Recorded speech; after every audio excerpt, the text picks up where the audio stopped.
English படிக்கின்ற மாணவர்களால் அதிகமான மாணவர்களால் கேட்கப்படுகின்ற ஒரு முக்கியமான கேள்வி சம்மந்தமாக தான் இன்றைக்கி சொல்ல போகிறேன்.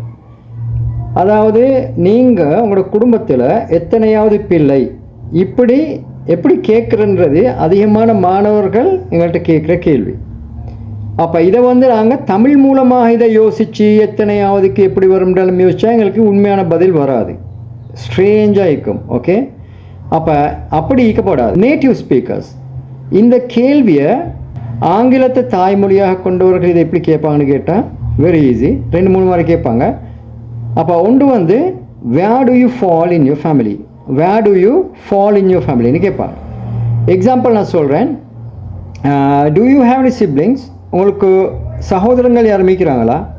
எஸ், ஐ ஹவ் 3 brothers, எனக்கு 3 சகோதரர்கள் இருக்கிறாங்க. Where do you fall in your family. அப்போ நீங்கள் அந்த 3 பேரில் நீங்கள் எத்தனையாவது புள்ளன்னு கேட்குறது தான் அது விளங்கிச்சிட்டானே. அப்போ எப்படி கேட்குறது? Where do you fall in your family. அடுத்த மெத்தட் தான் where do you fit in your family, where do you fit in your family. இன்னொரு மாதிரியும் கேட்பாங்க, what is your sibling status. எப்படி கேட்பாங்க? What is your sibling status அப்படின்னு கேட்கு. அப்போ நான் ஒரு 3 வே சொல்லிக்கிறேன். ஒன்று எப்படி கேட்பாங்க, where do you fall in your family, நீங்கள் குடும்பத்தில் எத்தனாவது பிள்ளை.